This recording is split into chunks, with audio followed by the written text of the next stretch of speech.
खुतबा number 131 आप अलैहिस्सलाम का इरशाद गिरामी, जिसमें अपनी हुकूमत तलबी का सबब बयान फरमाया है और इमाम बरहक के औसाफ का तज़किरा किया है। बिस्मिल्लाहिर्रहमानिर्रहीम। ए वो लोगो जिनके नफ्स मुख्तलिफ हैं और दिल मुतफर्रिक, बदन हाजिर हैं और अक्लें गायब, मैं तुम्हें मेहरबानी के साथ हक की दावत देता हूं। A people of differing minds and divided hearts, whose bodies are present but wits are absent. I am leading you, amicably, towards truthfulness. और तुम इस तरह फरार करते हो जैसे शेर की डकार से बकरियां। अफसोस, तुम्हारे जरिए अदल की तारीकियों को कैसे रोशन किया जा सकता है और हक में पैदा हो जाने वाली कजी को किस तरह सीधा किया जा सकता है। But you run away from it like goats and sheep running away from the howling of a lion. How hard it is for me to uncover for you the secrets of justice, or to straighten the curve of truthfulness. खुदाया, तू जानता है कि मैंने हुकूमत के बारे में जो इक़दाम किया है उसमें न सल्तनत की लालच थी और न माल दुनिया की तलाश। मेरा मकसद सिर्फ ये था कि दीन के आसार को उनकी मंजिल तक पहुंचाऊं और शहरों में इस्लाह पैदा कर दूं ताकि मजलूम बंदे महफूज हो जाएं और मुअत्तल हुदूद कायम हो जाएं।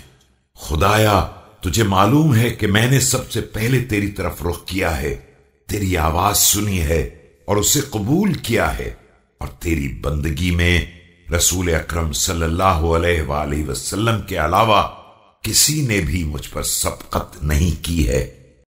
O my Allah, thou knowest that what we did was not to seek power nor to acquire anything from the vanities of the world. We rather wanted to restore the signs of thy religion and to usher prosperity into thy cities, so that the oppressed among thy creatures might be safe and thy forsaken commands might be established. O my Allah, I am the first who leaned towards thee, and who heard and responded to the call of Islam. No one preceded me in prayer, salat, except the Prophet.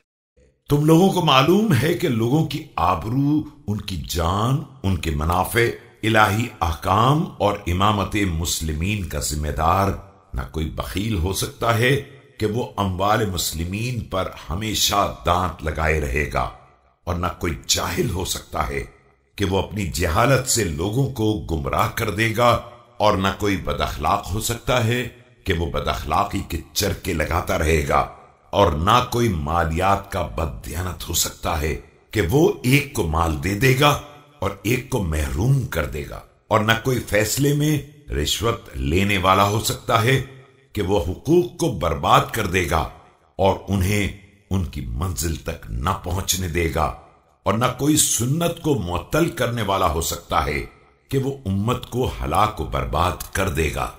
You certainly know that he who is in charge of honor, life, booty, enforcement of legal commandments and the leadership of the Muslims should not be a miser as his greed would aim at their wealth, nor be ignorant as he would then mislead them with his ignorance.